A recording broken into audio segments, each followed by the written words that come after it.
Calicut university first semester M Com വിദ്യാർത്ഥികൾക്ക് advanced management accounting എന്ന് പറയുന്ന പേപ്പറിൽ 2023 ചോദിച്ചിട്ടുള്ള 18ാമത്തെ ക്വസ്റ്റ്യൻ ആണ് ഇന്നത്തെ ക്ലാസ്സിലൂടെ നമ്മൾ ഡിസ്കസ് ചെയ്യുന്നത്. അപ്പോൾ നമുക്ക് ക്വസ്റ്റ്യൻ നോക്കാം.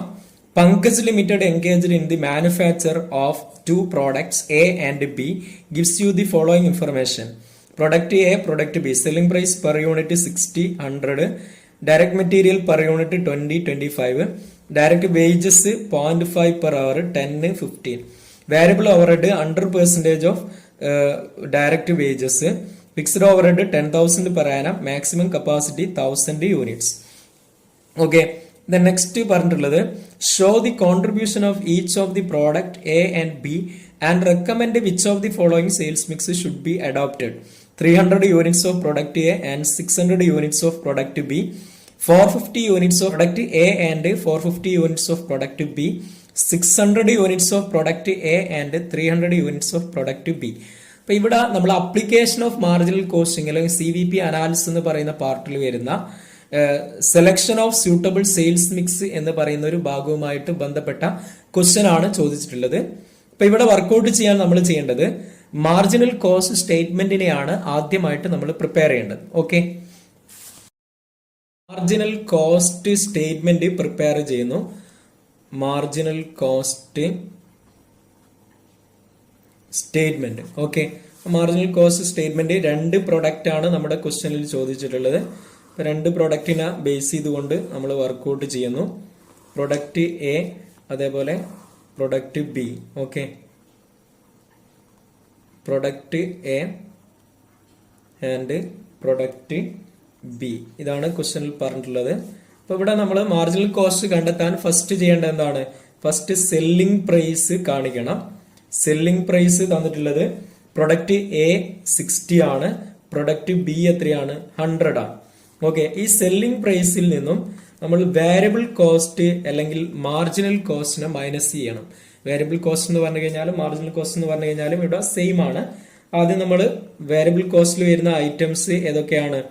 ഡയറക്റ്റ് മെറ്റീരിയൽ വരുന്നുണ്ട്, ഇനി മറ്റൊന്ന് ഡയറക്റ്റ് വേജസ് വരുന്നുണ്ട്, ദെൻ നെക്സ്റ്റ് വരുന്നത് വേരിയബിൾ ഓവർഹെഡ് ആണ്. Okay, variable overhead.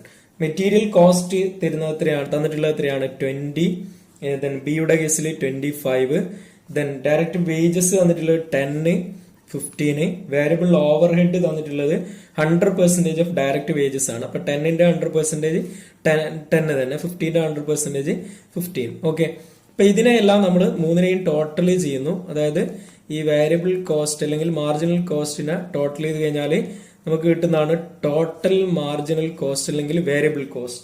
നമ്മുടെ ക്വസ്റ്റ്യനിൽ കോൺട്രിബ്യൂഷൻ ഓരോന്നിനെയും കണ്ടെത്താനാണ് പറഞ്ഞത് ആദ്യം. ഇപ്പൊ ഇവിടെ ഈ ടോട്ടൽ മാർജിനൽ കോസ്റ്റ് കണ്ടെത്തുന്നത് 20, 10, 30, 40 കിട്ടും. ഇവിടെ 25, 25, 15, 40, ഇവിടെ എത്ര വരും? 55 എന്ന് കിട്ടും. ഓക്കെ, ഇപ്പൊ ഇവിടെ ടോട്ടൽ മാർജിനൽ കോസ്റ്റിന്റെ വാല്യൂ കിട്ടി. ഇനി ഇതിൽ നിന്നും സെല്ലിംഗ് പ്രൈസിൽ നിന്നും നമ്മൾ മാർജിനൽ കോസ്റ്റ് മൈനസ് ചെയ്ത് കഴിഞ്ഞാൽ നമുക്ക് കിട്ടുന്നതാണ് എന്ത്? കോൺട്രിബ്യൂഷൻ എന്ന് പറയുന്നത്. ഓക്കെ, അതായത് ഇവിടെ തന്നിരിക്കുന്നത് 60 ആണ് സെല്ലിംഗ് പ്രൈസ്. 60ൽ നിന്നും 40 മൈനസ് ചെയ്യുന്നു, അപ്പൊ നമുക്ക് കോൺട്രിബ്യൂഷൻ 20 എന്ന് കിട്ടും. 100ൽ നിന്നും 55 മൈനസ് ചെയ്യുന്നു, അപ്പൊ ഇവിടെ കോൺട്രിബ്യൂഷൻ എത്ര കിട്ടും? 45 എന്ന് കിട്ടും. ഓക്കെ, അപ്പൊ കോൺട്രിബ്യൂഷൻ പെർ യൂണിറ്റ് എന്ന് പറയുന്നത് ഇവിടെ 20 and 45 ആണ്. ഓക്കെ, അപ്പൊ ഇത് ഫസ്റ്റ് നമ്മൾ കണ്ടെത്തുന്നു മാർജിനൽ കോസ്റ്റ് സ്റ്റേറ്റ്മെന്റ് പ്രിപ്പയർ ചെയ്തിട്ട്. ഇത്രയും കണ്ടെത്തി കഴിഞ്ഞാൽ നെക്സ്റ്റ് നമ്മൾ ചെയ്യേണ്ടത് നമ്മുടെ ആൾട്ടർനേറ്റീവ്സ് നോക്കുന്നു. ഒന്നാമത്തെ ആൾട്ടർനേറ്റീവ് എന്തായിരുന്നു? 300 units of product A and 600 units of product B. ഇതാണ് ഒന്നാമത്തെ ക്വസ്റ്റ്യൻ പറഞ്ഞിട്ടുള്ളത്. ഓക്കെ, ഒന്നാമത്തേതിൽ പറഞ്ഞിട്ടുള്ളത്. അപ്പൊ ഇവിടെ നമ്മൾ ഇതിനെ ബേസ് ചെയ്തുകൊണ്ട് ടോട്ടൽ കോൺട്രിബ്യൂഷൻ കണ്ടെത്തണം. അതായത് 300 യൂണിറ്റ്സ് ഓഫ് പ്രൊഡക്റ്റ് എ ആണ്. പ്രൊഡക്റ്റ് എയുടെ കോൺട്രിബ്യൂഷൻ പെർ യൂണിറ്റ് 20 ആണ്, അതുകൊണ്ട് മൾട്ടിപ്ലൈ ചെയ്യുന്നു. Okay, 300 into 20. ഇനി ഇതേപോലെ പ്രൊഡക്റ്റ് ബിയുടെ യൂണിറ്റ് വരുന്നത് 600 ആണ്. 600 into 45 നമ്മൾ കാൽക്കുലേറ്റ് ചെയ്യുന്നു. ഓക്കെ, അപ്പൊ ഇവിടെ 300 into 20 കണ്ടു കഴിഞ്ഞാൽ നമുക്ക് എത്ര കിട്ടും? 6000 എന്ന് കിട്ടും. 600 into 45 കണ്ടു കഴിഞ്ഞാൽ 27,000 എന്ന് കിട്ടും. അപ്പൊ ഇതിനെ ടോട്ടൽ ചെയ്ത് കഴിഞ്ഞാല് 33,000 എന്ന് കിട്ടും. ഇതെന്താണ്? ടോട്ടൽ കോൺട്രിബ്യൂഷൻ ആണ്. ടോട്ടൽ കോൺട്രിബ്യൂഷൻ ആണ് വരുന്നത് 33,000. ഈ 33,000ൽ നിന്ന് നമ്മൾ ഫിക്സ്ഡ് കോസ്റ്റ് മൈനസ് ചെയ്യുന്നു. Less fixed cost. Fixed cost ക്വസ്റ്റനിൽ തന്നിട്ടുള്ളത് എത്രയാണ്? 10,000 ആണ് ഫിക്സ്ഡ് കോസ്റ്റ് തന്നത്. അപ്പൊ ഇതിനെ മൈനസ് ചെയ്ത് കഴിഞ്ഞാൽ നമുക്ക് എത്ര കിട്ടും? 23,000 എന്ന് കിട്ടും. ഈ കിട്ടുന്നത് എന്താണ്? പ്രോഫിറ്റ് ആണ്. 23,000 എന്ന് പറയുന്നത് പ്രോഫിറ്റ് ആണ് കിട്ടുന്നത്. ഇതേപോലെ രണ്ടാമത്തെ ആൾട്ടർനേറ്റീവിന്റെയും നമ്മൾ കാൽക്കുലേറ്റ് ചെയ്യുന്നു. രണ്ടാമത്തെ ആൾട്ടർനേറ്റീവ് എന്തായിരുന്നു? 450 units of product A and 450 units of product B. Okay, അപ്പൊ ഇവിടെ 450 ഇൻറ്റു കോൺട്രിബ്യൂഷൻ പെർ യൂണിറ്റ് 20 ഇത് കാൽക്കുലേറ്റ് ചെയ്യുന്നു. 450 ഇൻറ്റു 20 കണ്ടു കഴിഞ്ഞാൽ നമുക്ക് എത്ര കിട്ടും? 9,000 എന്ന് കിട്ടും. രണ്ടാമത്തെ വരുന്നത് 450 ഇൻറ്റു എന്ത് വരും? 45 വരും. കണ്ടു കഴിഞ്ഞാൽ എത്ര കിട്ടും? 20,250 എന്ന് കിട്ടും. ടോട്ടൽ ഇത് കഴിഞ്ഞാൽ 29,250 എന്ന് കിട്ടും. ഇതെന്താണ്? ടോട്ടൽ കോൺട്രിബ്യൂഷൻ ആണ്.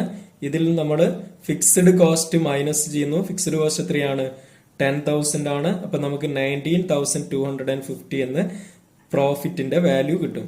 ഓക്കെ, പ്രോഫിറ്റ് 19,250 എന്ന് കിട്ടും.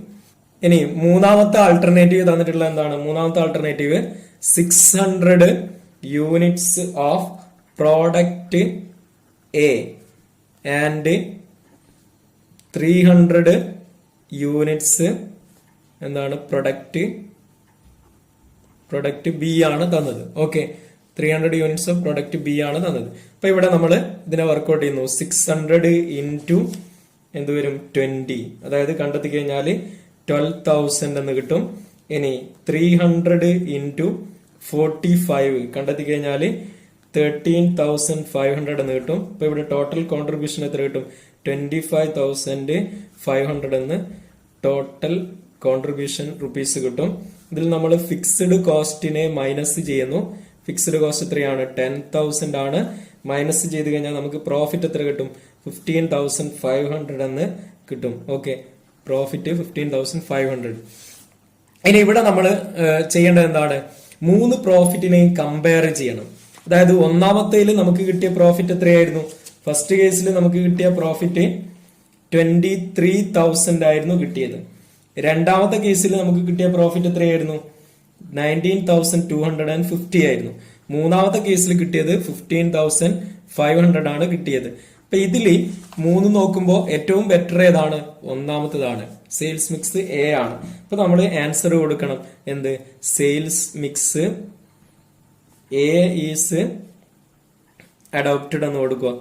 ഓക്കെ, നിങ്ങളുടെ ക്വസ്റ്റനിൽ ചോദിച്ചത് which of the following sales mix adopted എന്നാണ് ചോദിച്ചത്. അപ്പൊ നമ്മൾ റെക്കമെൻഡ് ചെയ്യുന്നത് ഏതാണ്? റെക്കമെൻഡഡ് എന്ന് കൊടുക്കുക അല്ലെങ്കിൽ അഡോപ്റ്റഡ് എന്ന് കൊടുക്കുക. സെയിൽസ് മിക്സ് എ ആണ് ഇവിടെ റെക്കമെൻഡ് ചെയ്യുന്നത്. ഓക്കെ.